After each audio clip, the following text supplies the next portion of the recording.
जननी जन्मभूमिस्थ स्वर्गादपि गरीयसी।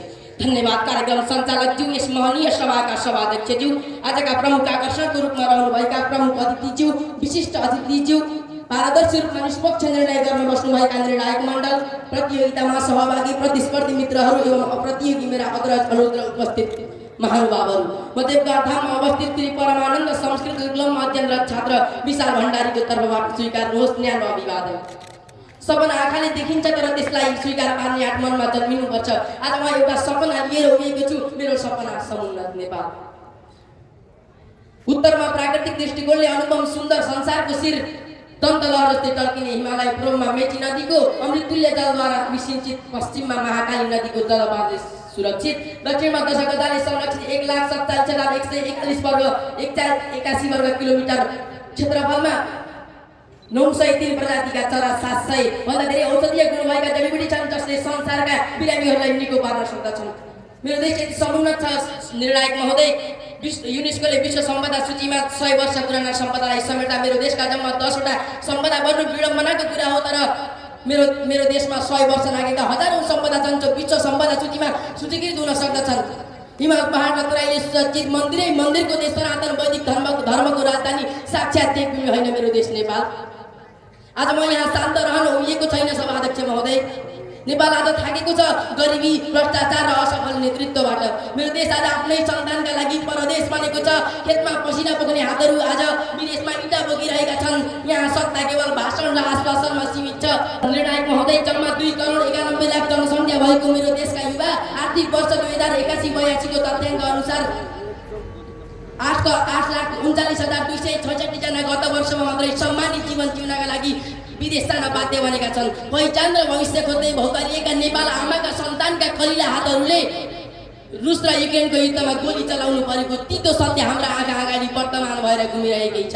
आर्थिक समस्या मात्र नभएर मेरो देश चौतर्फी धार्मिक विखण्डनको चपेटामा समेत परेको छ। दिन दहाडै धर्म परिवर्तनको जात्रा तथा गोवंश हत्या गर्न पाउनुपर्ने मागको नाटक हेर्दै सरकार मुस्कुराइरहन्छ। कानुन र कार्यान्वयनको दूरीले यहाँ मूल्य सङ्कट देखाउँछ। कानुन केवल कागजमा होइन व्यवहारमा लागू हुनु जरुरी छ।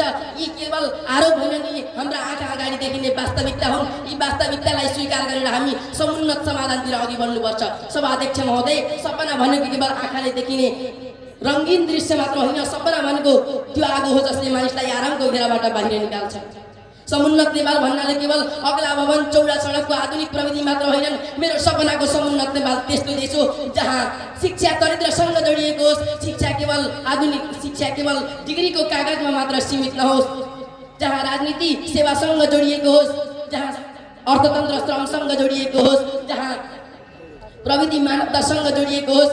हाम्रा पसिना आफ्नै माटोमा खसोस् र त्यही पसिनाबाट समृद्धिको बाली उम्रियोस्। नेताका भाषण मात्र मिठा होइन, नीतिमा पनि मिठास होस्।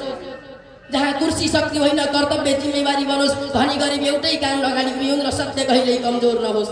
हिमाल केवल फोटो खिच्ने पृष्ठभूमि होइन, पहिचान र अस्तित्वको सम्वाहक बनोस्। केदारनाथ र बद्रीनाथ पुग्न चाहनेहरूका पहिले मुक्तिनाथ र पाथिभरा पुगुन्। जुम्लाको स्याउ गुड्दै झापा पुगोस्। इलामको चिया उड्दै कर्णाली पुगोस्। यसका लागि हामी युवाहरू सचेत हुनु जरुरी छ।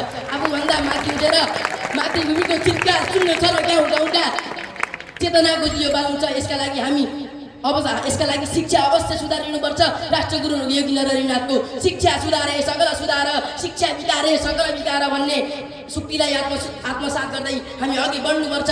सभाध्यक्ष महोदय, म सम्पूर्ण नेपाली नागरिकको ध्यान आकर्षण गर्न चाहन्छु। भक्ति थापा र बलभद्र कुँवर जस्ता तमाम राष्ट्रभक्तहरूको भावनामाथि खेलबाड नगरियोस्। शुक्रराज शास्त्री र धर्मभक्त माथिमा जस्ता कयौं शहीदहरूको आशाको दीप ननिभाइयोस्। शान्तिका अग्रदूत गौतम बुद्ध जन्माउने मेरो देश अहिले शान्तिका हिसाबले 76औं स्थानमा पुगेको छ र म भन्न चाहन्छु, विश्व झुकाउने गौतम बुद्धको शान्ति सन्देशको धज्जी नउडाइयोस्। कृषि प्रधान मुलुकलाई कुर्सी प्रधान मुलुक नबनाइयोस्।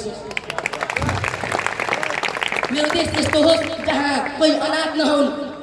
डोल्पाका बिरामीले सिधा मोल नपाएर मर्ने स्थिति नआओस्। बच्चादेखि नै विदेशीले सपना कसैले नदेखुन्। बच्चाहरूले देश बनाउनका निम्ति सडकमा आन्दोलन गर्न नपरोस्। सबैले साँच्चीकै महोदय समृद्ध नेपाल, सुखी नेपाली नारा सबैले अनुभव गर्न पाउन्। जय देश।